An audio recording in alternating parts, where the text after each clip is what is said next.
because of how structured it was. I was treating myself like a professional athlete, going to sleep at the right time, partying every now and then, but eating the right things, drinking the right things. And afterwards, it's called the post-marathon blues. Meet Coach Noah, an American endurance coach, father, and the founder of WeMoa in Berlin. He came to Germany to become a professional soccer player, but life had a different plan for him. Your life around movement and community. When Berlin stopped being just a foreign city and became more like yours? I was ready to explore the rest of the world. I got to Europe and I just had my soccer shoes, a backpack basically. Take me to that moment when you came to Germany because you fell in love with a German woman. We had not a classic situation, but we had a long distance relationship for most of our relationship, and then in COVID, we moved in together, and then magic happens.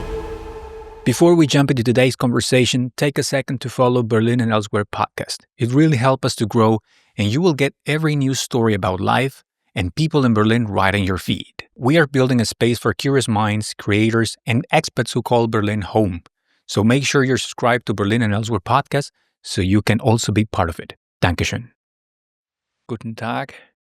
Noah, how are you? Guten Morgen. I'm good. Thanks for having me. Your life around movement and community.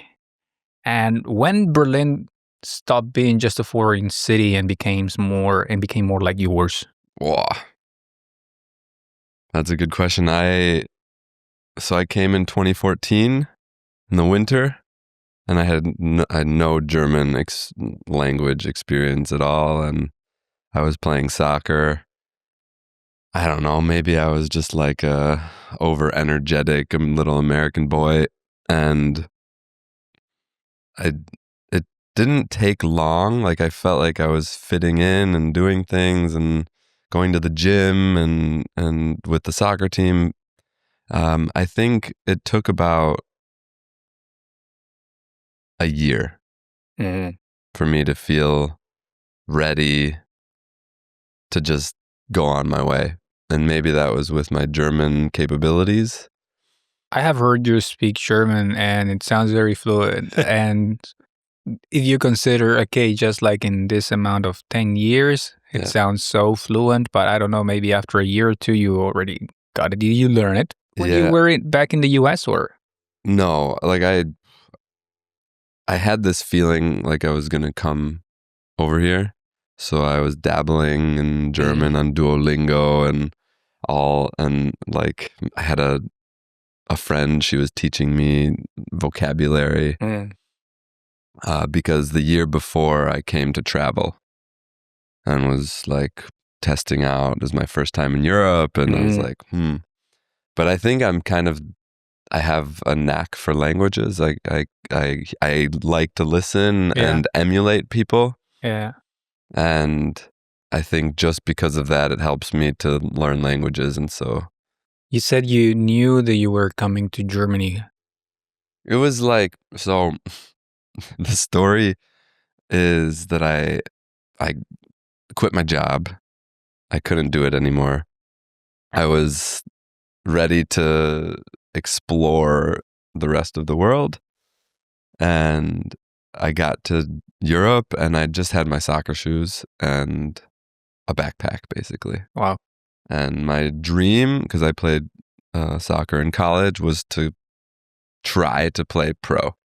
And so I just was knocking on different clubs' doors. I went to Ireland, I went to Spain, and then one of my friends that I knew from traveling in the past, not in Europe, but just traveling, he said, just come to Berlin.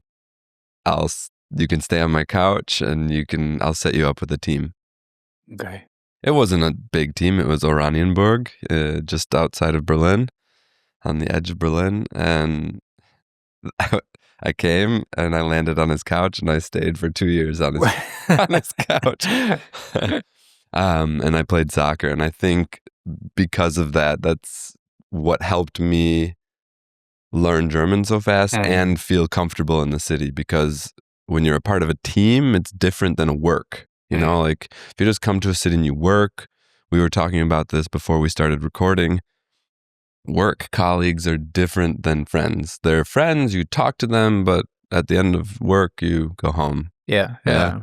And soccer team, or just teams generally, I feel like you go to war together. You play a game, you win, you lose, and you have a different bond. And I think because of that, and where it wasn't in Berlin. I was the only foreigner.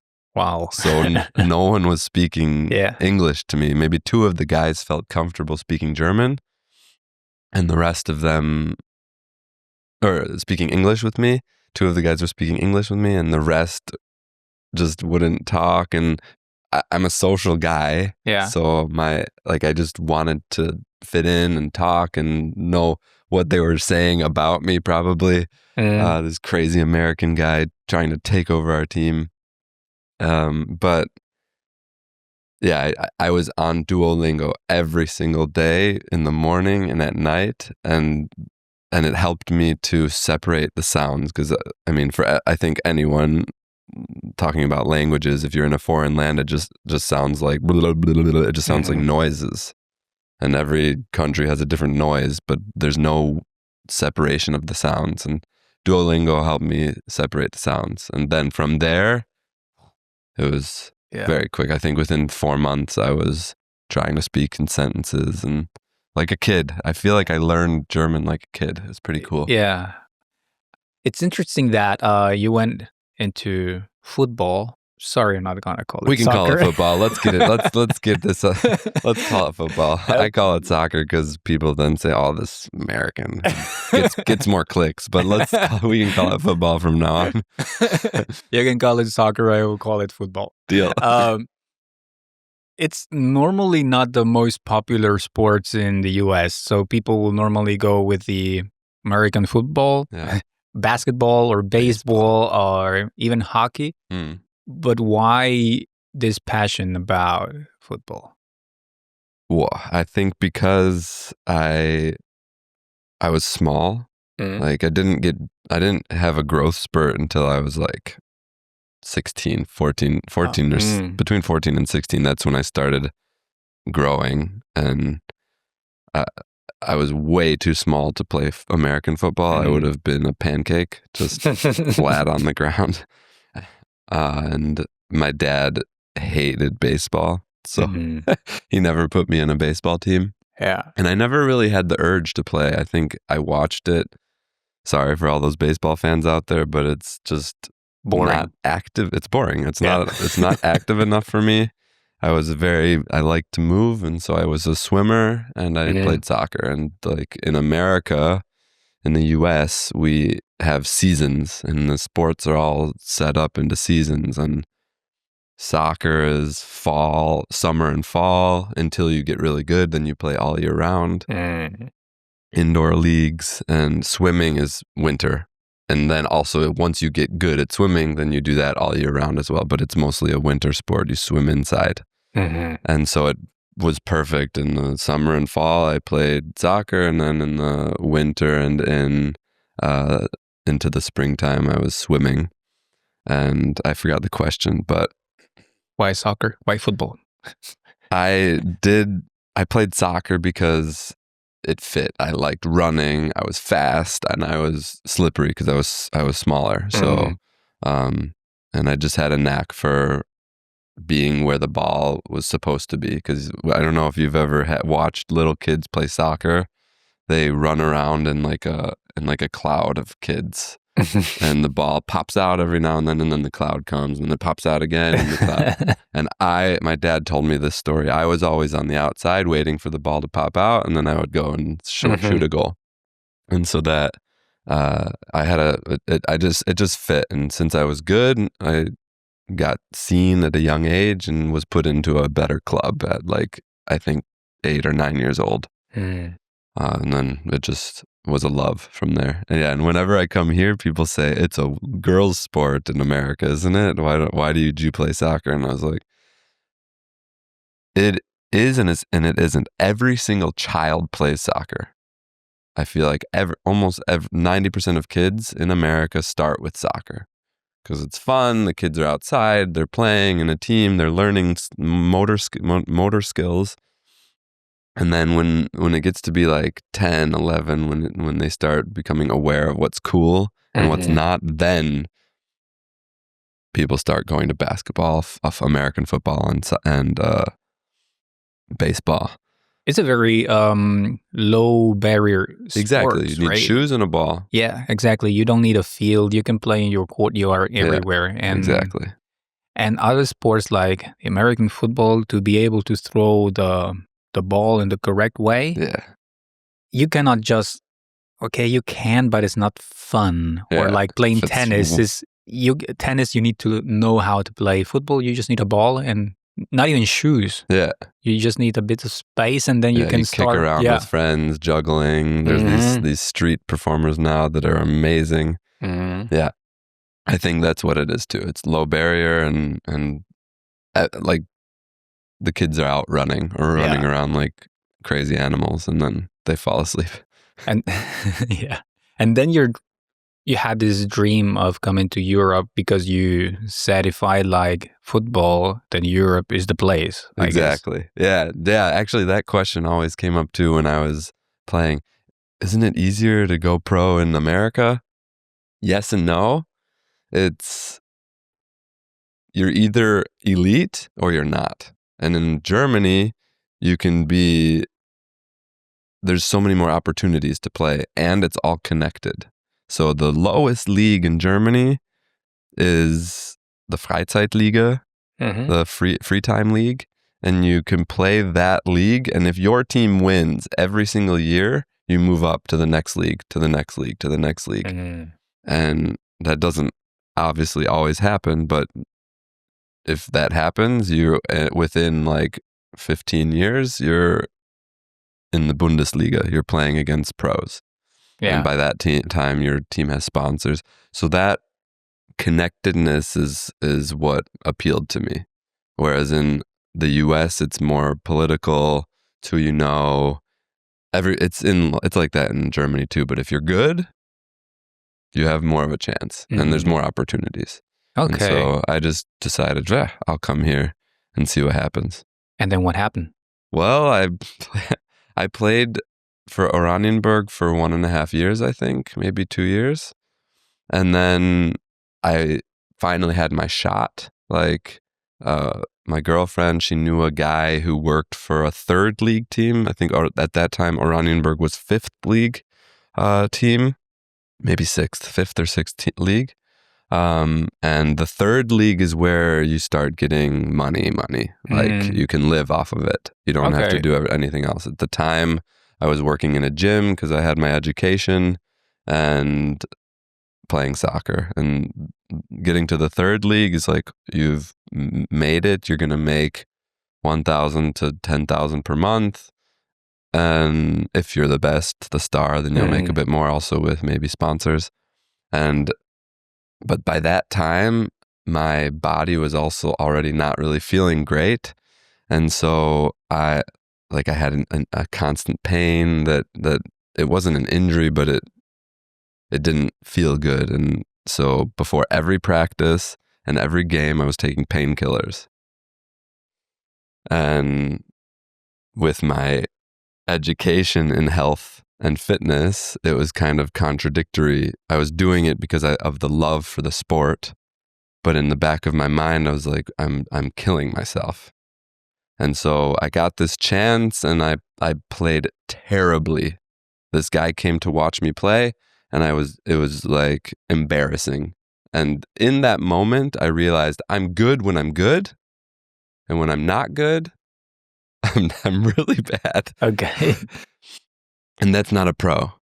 And then it clicked for me. I need to focus on health and fitness because that's what's been in the back of my mind this whole time. Focus on what feels right and what is good for my body. And so I was able to get rid of this pain. I quit. People kept asking me to come play for their team. Oh, really? Wow. It was kind of like, do it or don't, do it or die. And so I decided or don't do it or die. And so I was like, I decided to die. Exactly. I decided to pick my body and my health over continuing to play. And it was the best decision that I could have made, I think, because as soon as I quit, a friend called me, he said, "Hey, we're starting the Nike Run Club in Berlin. I think you'd be great. Do you want to come join?" And so I said, "Yeah, screw it." I came to the first run, and then they gave me a contract. I started pacing and running. The Run Club was the biggest run club in Europe, the Nike Run Club, and it exploded. There were like 5 trainings per week, and because of my education, I was sometimes a pacer, sometimes a coach, and like all of a sudden, I gave up my dream of being an athlete. Where when you're an athlete, you're supposed to count on sponsors and like a company to back you. Yeah. And as soon as I quit, then the company came to me and I got my sponsorship. Yeah. And so I was representing Nike and helping build this Nike Run Club, and my career took off. So it was like within months, my business was running. Which year was that? That was 2015, I believe. Okay. Yeah, that's when they were first starting. Yeah, I guess it was 2015. And then it went for like a year or two, and then we could feel like Nike was pulling funding out of these run clubs because we were like we were privatizing. So people were starting their own run club, and run clubs in 2015 were maybe 1 in 2 or 2 in Europe, and in America it didn't even exist yet. Wow. And now if you go to any city, there's like 100 to 1,000 different run clubs. Everyone has their own run club. Yeah, you go in the morning very early before work and you will see a lot of people running together, or in the evening. In the evening, yeah. Exactly. Yeah. And so that's kind of where I landed, and I did start a run club in that time, and now in 2020 I pulled myself out of that run club, but now it's, I believe, the biggest run club in at least Germany, with many cities. And because I pulled myself out, I needed time to like recover, COVID times, whatever.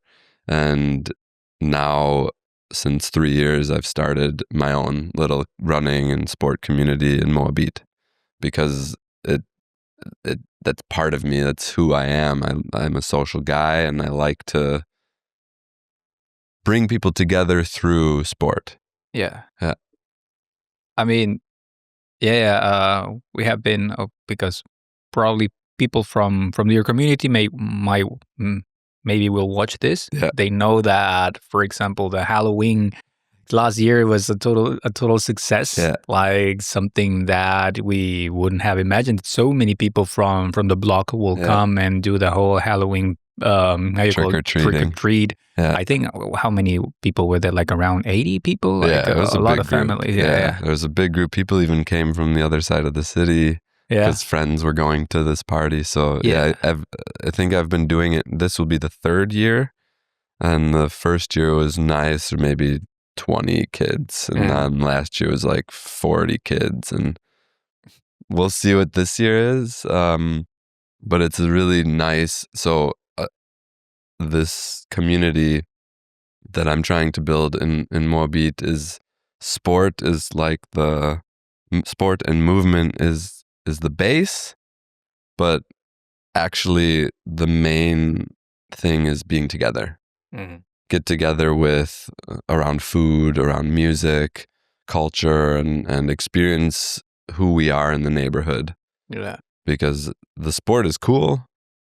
It's not for everybody. Not everyone wants to sweat, but everybody, maybe 90% of people need community, because we're so, like, in this huge city, I feel like most people feel lonely, and I don't see how that's possible. Do you live and work in Germany and you haven't done your tax declaration, the Steuererklärung? Well, stop being afraid, because you might be missing a very good tax refund. Sometimes it's difficult to understand all of these laws and everything. You might be wondering, okay, this is too complicated. Well, It is only complicated if you're not using the right tools. And therefore, I want to thank our sponsor of this episode, WonderTax. WonderTax is an online platform where you can file your tax declaration. Very simple. You just need to follow the steps, upload your documents, and then it will calculate how much tax refund you might be granted. The average person in Germany gets around 1,095 euros back.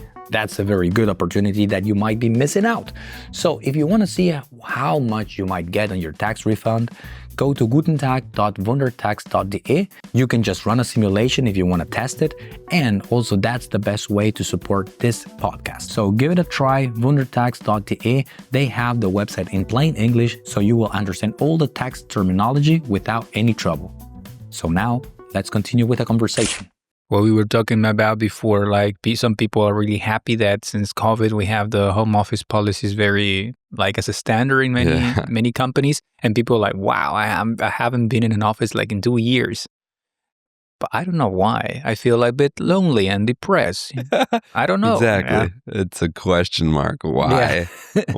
Yeah. So, and that's like what makes me happy and what drives me is seeing people interact with each other, getting out of their comfort zone a little bit, maybe going for a run or going to the lake in the winter and getting in the water and seeing people grow and change and get together. And that it, like when I see the fire light in somebody because they meet a new friend, it's like, that's all I need to end my day. It's like, good, put my feet up. I did my job for today. Yeah. Take me to that moment when I don't know if also you came to Germany because you fell in love with a German woman or you met her here. How? Yeah. No, I came for the sport and met my partner when I was here, actually at the gym. We met at the gym. Yeah. And then years after, I think during the pandemic, you became a father. Exactly. Yeah. So we had the not a classic situation, but we had a long distance relationship for most of our relationship, and then in COVID we moved in together, and then magic happens. Babies are made. Too much time indoors. Exactly. Tell me about the transition of becoming a father and what fatherhood in Berlin has taught you about yourself. Oh man. I'm a completely different person, but in a great way. I kept my core. It actually helped me bring me back to my core of being this happy, loving, energetic American boy. Because I feel like I was slowly sliding into this just boring, slower, keep to myself kind of guy. And I wasn't happy. Yeah. Maybe because of COVID and all of that loneliness. I don't know. But having the child, I was like seeing the sparkle in her eyes and her curiosity for life reignited that for me. And so I was like, I took that, and she gave me energy to be around other people and to meet other dads and other parents at the playground and talk. And I was like, this feels good. And so I think maybe with our first child's help, it helped me to heal and then feel ready to build a community again. Did you feel like you had to slow down during that time when she was very small? Like you have to put your personal goals a bit aside. Maybe. Yeah, that could be. If I look at it now, that could definitely be that yeah, for sure, actually. Now that I think about it, I was like, I only want to be a dad. And I was okay with that. And I still would love to just be a dad, but to have my passion that also shows her that it's important to have morals and passions and things that you love to do, aside from just being a parent or being an employee or a worker somewhere. Yeah. I mean, I also felt like in the first years, I don't know if it happens automatically, but you kind of like pause a little bit, and then, maybe also your brain is trying to adjust to Yeah. everything. Yeah. And then once you think, okay, I think I got it. Yeah. Now you start sometimes to think, okay, now I can move on Branch with. out Yeah, a bit. exactly. The Yeah. same. That could be. You had a similar situation, right? Yeah. I mean, I have done, for example, the podcast and some projects after some years of my kids have, after they're not so small, because it's like, okay, I kind of got it right now. Like things are just like flowing better. So now I can start doing something else. Yeah. Yeah. Um, which part of your American side you think Berlin changed, or in which parts maybe have become even stronger? Definitely, I think, like I said, I felt like I was becoming a Berliner, which is Like grumpy.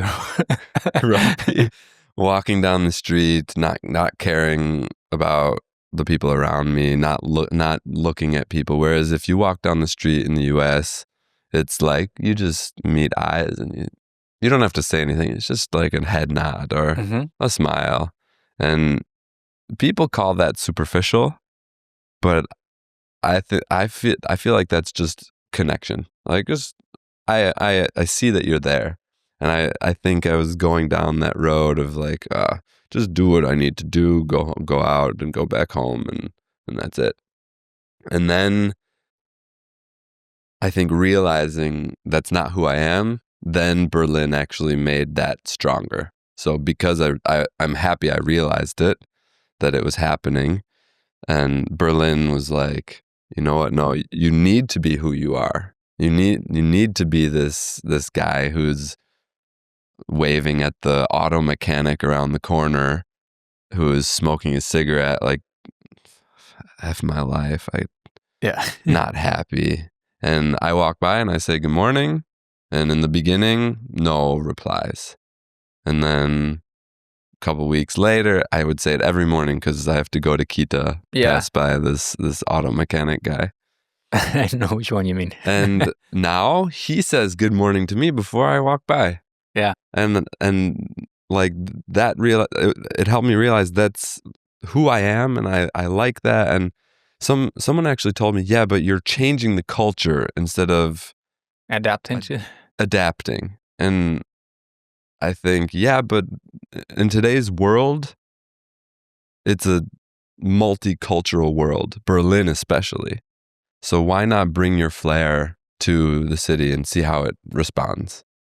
And it's not like you're doing or bringing a bad side of the culture. It's like a smile and a good morning. It should be okay, It should be okay. It should not be a disruption to the culture. It's like, we used to hate each other here. We used to just look at each other, but not to say hello. Yeah. Exactly. What is this? We don't need to be friends, but let's acknowledge that we exist, at least.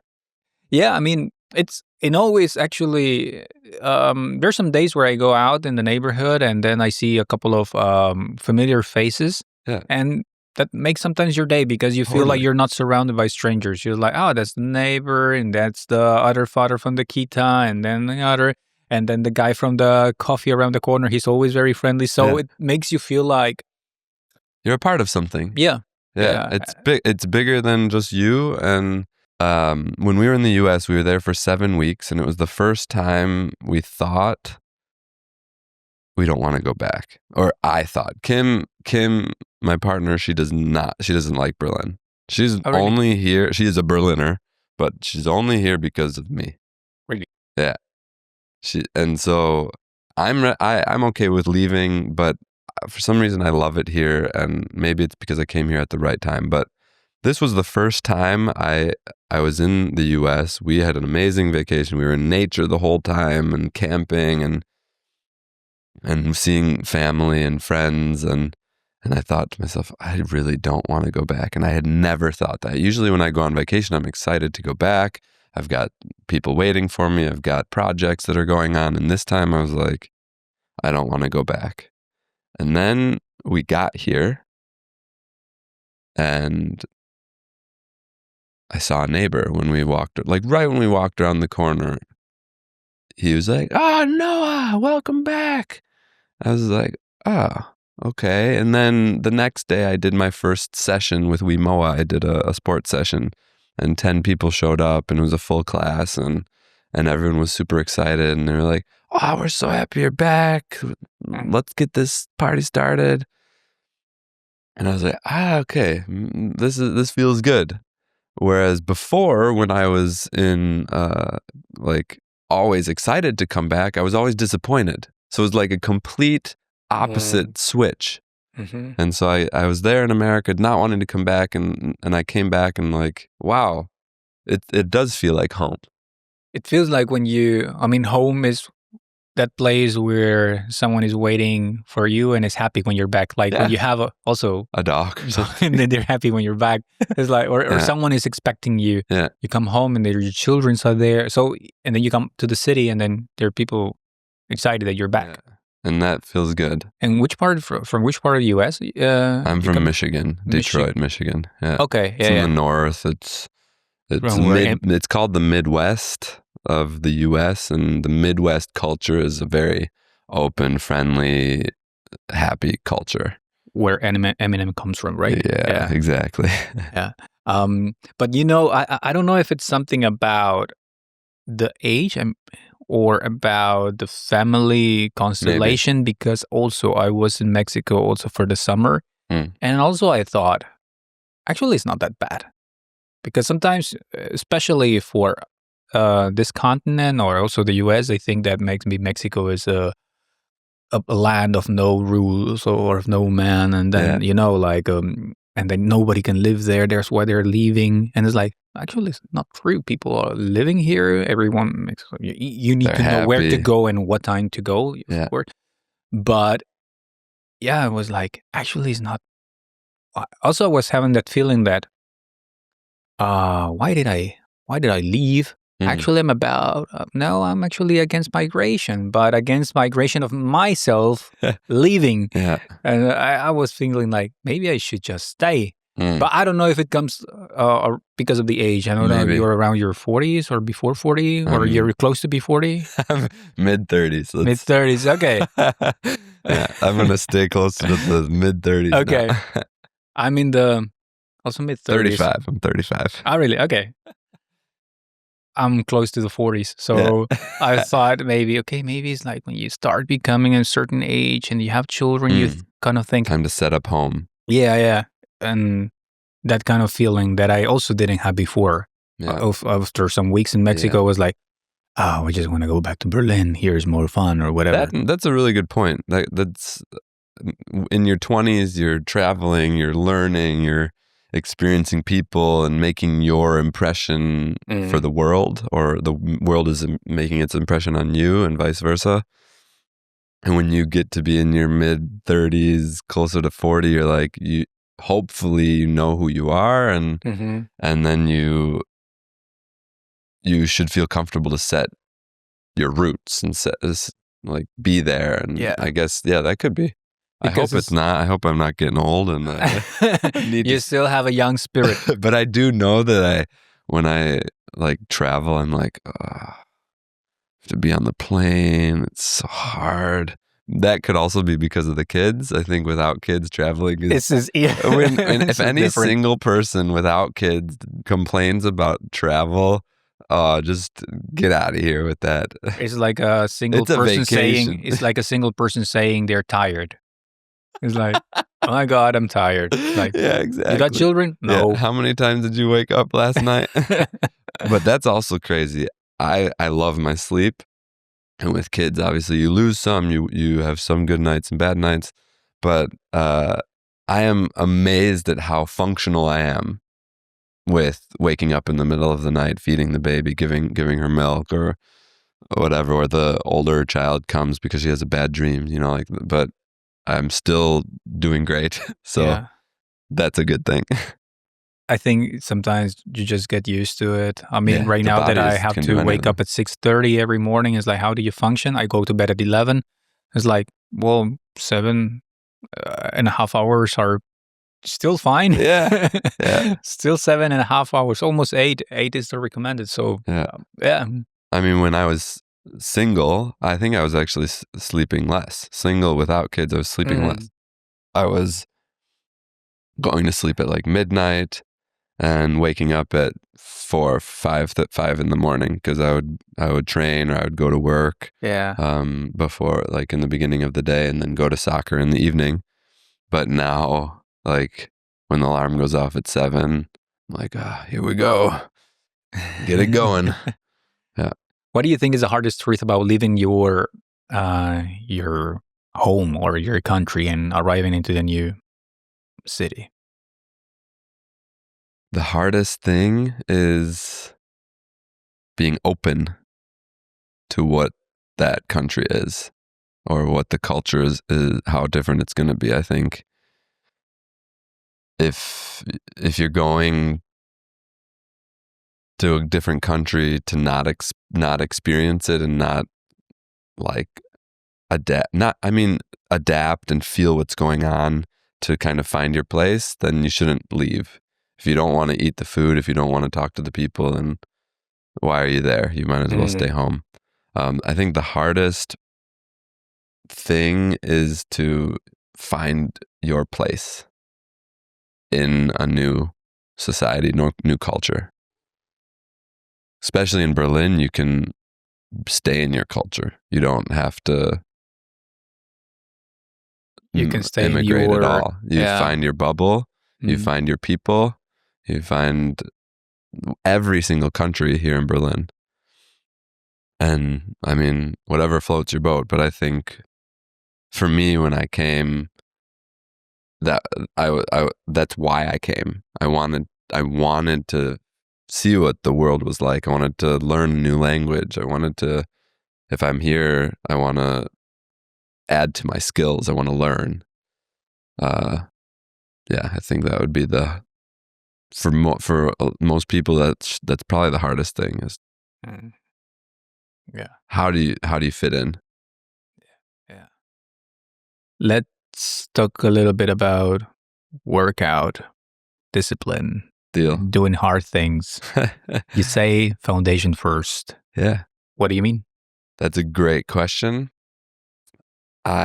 Nowadays, I feel like the fitness industry sells goals and the fitness industry sells events because that's how you make money. You sell a goal. Okay, what products do you need to get to that goal? What do you need to get to that goal? That's how the fitness industry works. And it's not sustainable because people have this goal and you make a SMART goal. That's what we learn actually as trainers. Make SMART goals. SMART goals are there. They're important, but they're not the holy grail.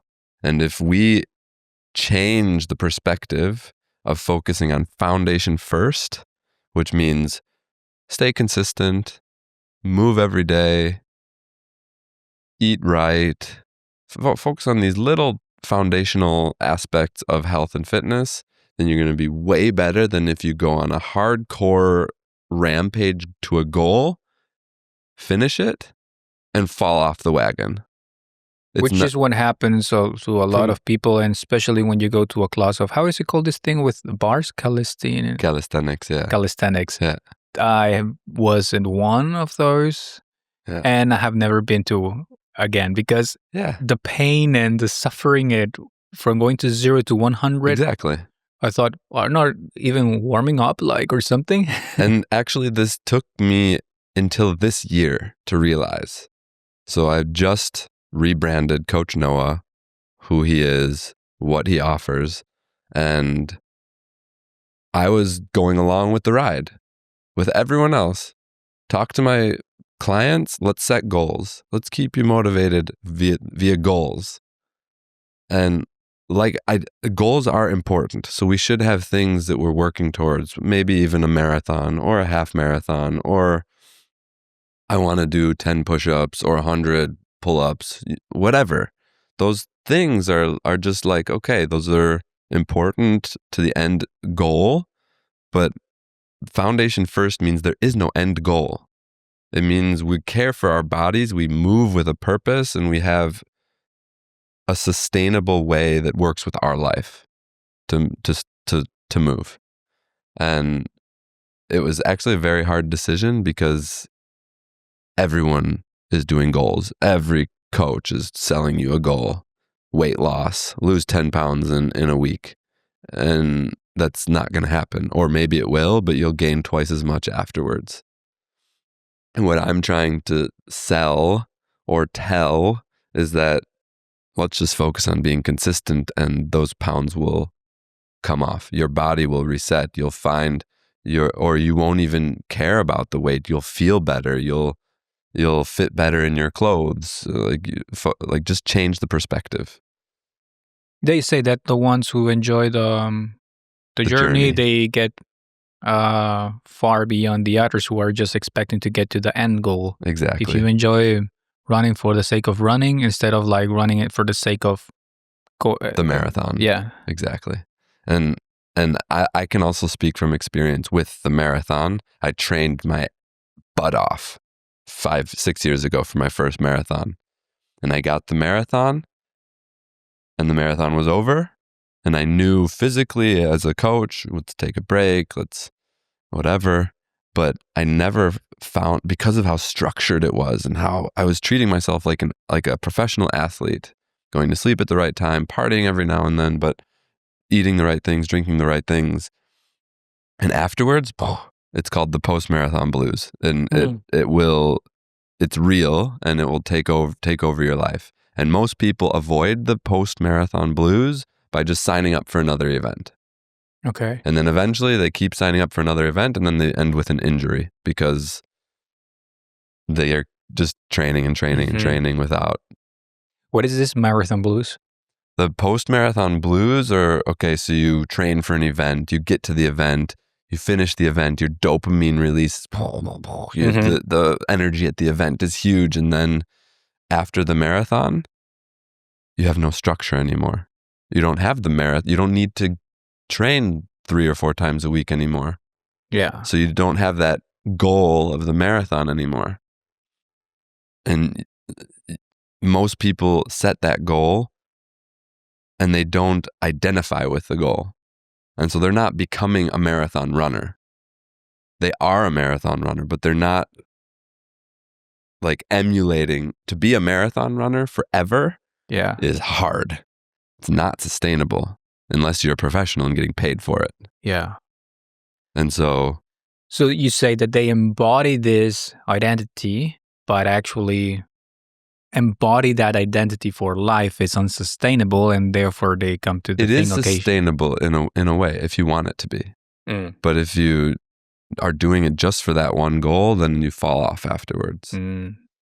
So you had that as well? I had that as well, yeah. And because I like working out in the gym and I like moving, I like doing things. And when I started training for the marathon, the way I programmed it and the way most coaches would program it is even a year before you start focusing on strength.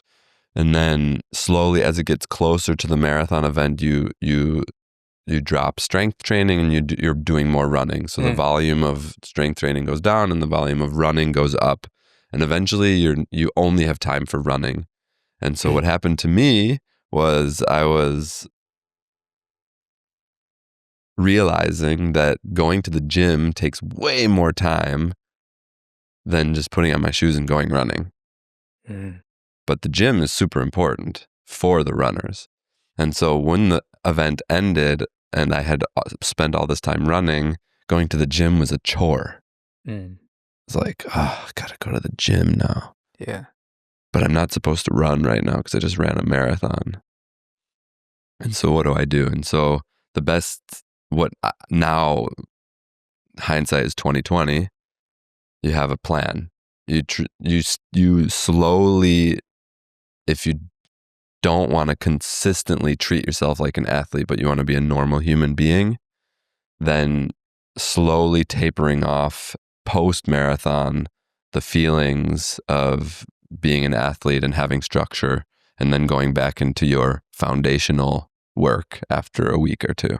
And so I actually took time to put together a little program for post-marathon so that you can avoid what I had to go through and what most first-time runners go through. I don't know what percentage of marathon runners are first-timers, but quite a few. Mm-hmm. And I know if you're not prepared for it, then that drop after the marathon is very, very, very hard.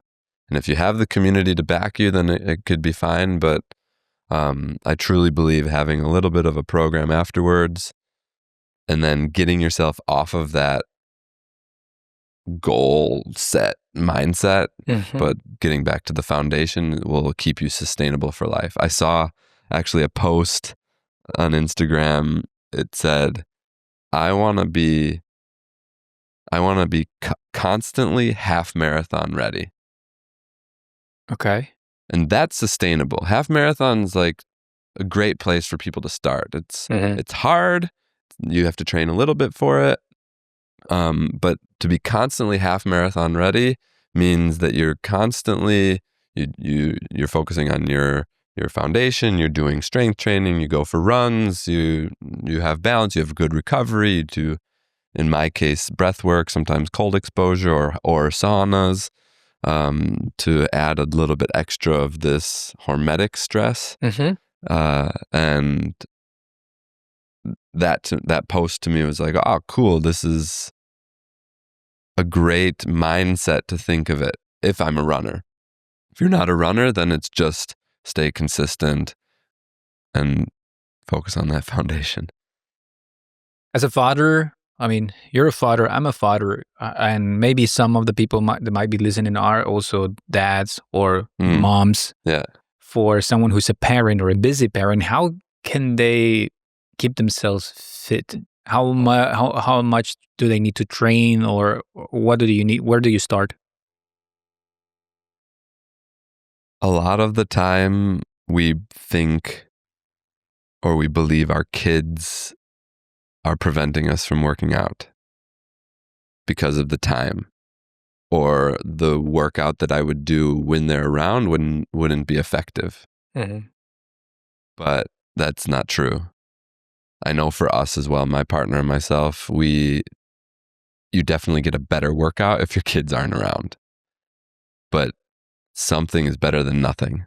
And so if you turn on a YouTube workout and let the kids dance around while you're doing the YouTube workout, how fun is that? One, your kids get to see how you are prioritizing your health, which is in the education of kids one of the most important things. I mean, how many obese kids are there nowadays? It's crazy, and I'd never thought it would come to Europe, but it is. Have you seen it? Yeah, you can tell more and more and more kids in Europe and in the schools and walking to school are not healthy. Yeah. And that's not because the kids aren't healthy. That's because the parents are not prioritizing it. And so how cool is that? If you just turn on a YouTube workout or have your own idea of what you want to do at home and include your kids after Kita, pick the kids up, throw on a workout, make it a fun thing. The kids, maybe most people nowadays don't let their kids watch TV or have screens. Oh, but they get to watch a workout. That's a complete perspective change. If you want to stay strong and you don't want to work out with your kids, then you have to make time. Yeah. And it's either drop the kids off or before the kids wake up or after they go to sleep. Because most people, I think they wake up, they get the kids ready for school or daycare, they go to work, they come home, they pick up the kids from daycare, eat and go to sleep. There's no space. Yeah. And so either you make a deal with your partner, it's all planning. It's very, very difficult. And so that's why I think the best cure for it is to stop believing that you can't do it with your kids around. To block your time with your partner and say, okay, on Wednesdays I have training with Coach Noah. Exactly. Wednesdays partner A comes to Coach Noah, Thursdays partner B comes to Coach Noah after Kita or before work. And so there should be time that we have without our kids, right? We should have our free time to stay sane, to move, to be alone. And so if that's something that you need, then make a deal with your partner and schedule it, even if it's once per week. There's something is better than nothing. And maybe it just means instead of taking the train to work, you get a bike and you bike to work.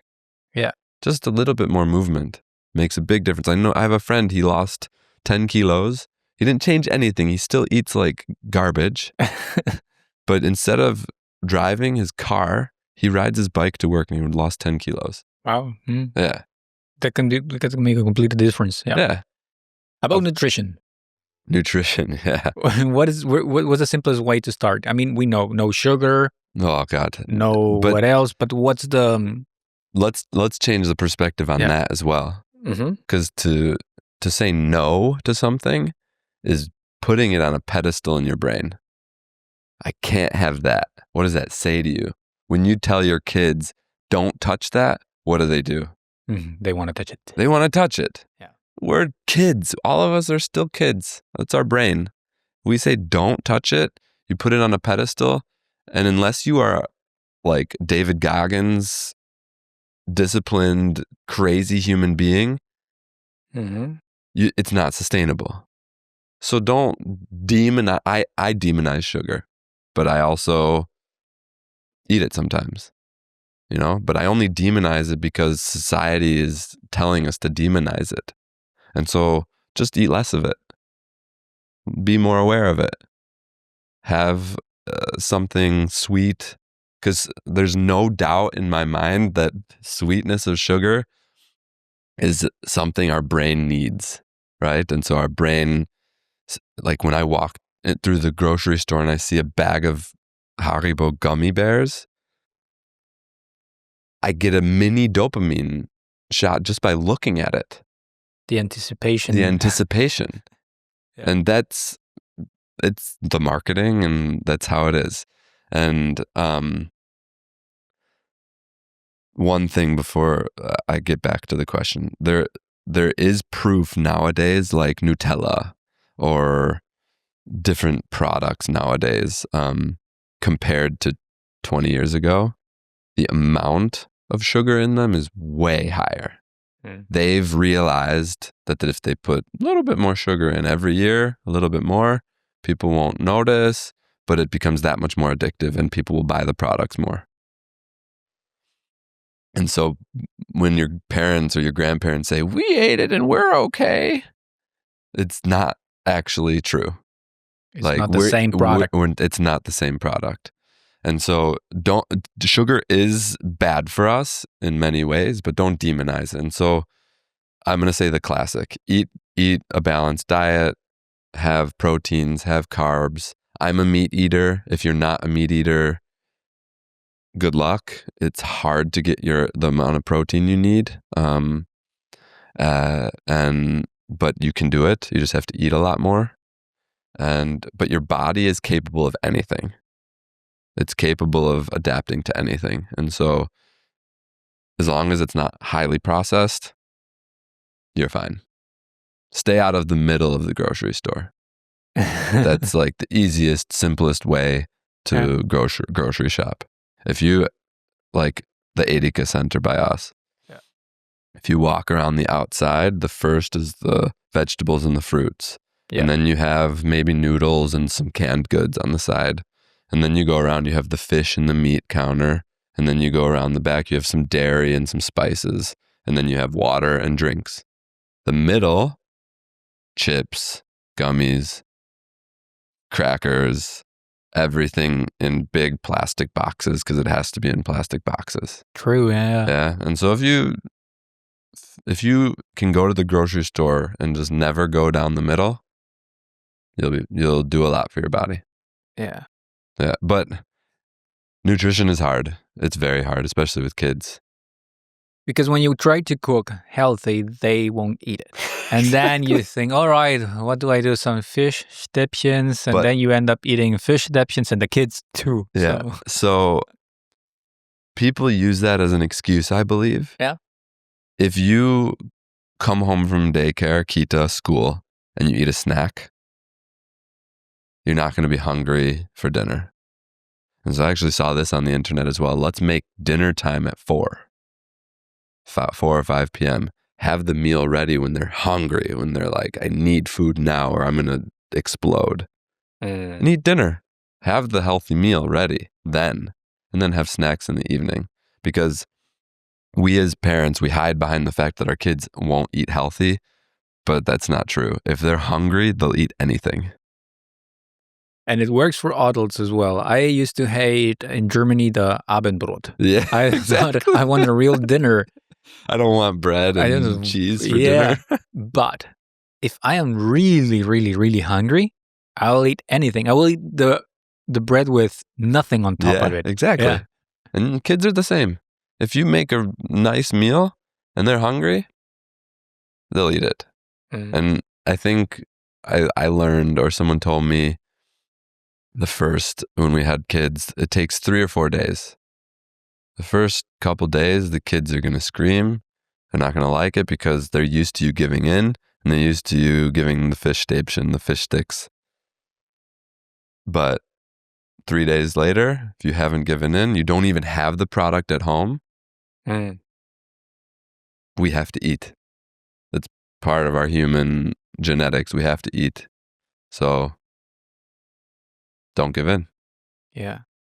Make it harder, make your life harder. Make it harder to get to eat unhealthy by not having the chips or the gummy bärchens at home. As a coach, that's the only help I can give you.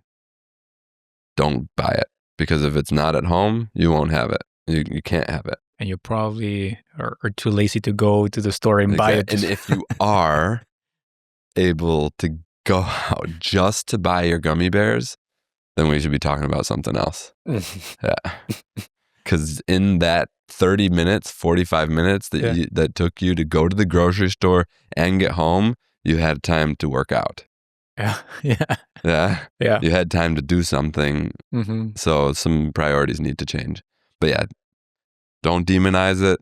Stay out of the middle of the grocery store and include your kids. Yeah. And even have them help you cook. Yeah. They'll love it. Yeah. And they love what you love. And they'll prioritize what you prioritize until they're teenagers. Then they won't. They will hate you. And they will do the opposite. Yeah. Coach Noah, one last question. When your children are grown and listen to this conversation, what do you hope they understand on why you chose Berlin and the life you built here? I hope that they understand that without being too mushy-gushy or what is it called? Cliche. I think it is for them. Like, WeMoa exists. Like I said, I think my daughter inspired me. Her curiosity, her being around, wanting to be around people. She inspired me to create it, but it also, I want the neighborhood that I live in to be safe. I want people to know us. I want the people to say, hey, your daughter was smoking. Exactly. Tell me, I'm whatever. Or she was, don't tattle on her, but like if she's doing something or if someone's doing something to her, people are looking out for her. Hey, that's the daughter of Coach Noah. Yeah. Let's beat her up. Let's bully her. No. Let's look out for each other in the neighborhood, because big cities, you hear it all the time, they're dangerous or there's things happening that you don't want to be happening. But I believe if we are doing stuff with each other and interacting together, then we'll care. Yeah. And we'll be neighbors rather than just strangers in the same building. Strangers in the same building. And I hope that they listen to this and understand that that's my morals. Like I truly believe that people should be together and not alone. And I hope that they have that same, they don't have to have the same passion, but I hope that they have that same urge because to be lonely is not healthy. And health and happiness is, I believe, the key to life. Yeah. If you have your health and you have a smile on your face, what more do you need? Great.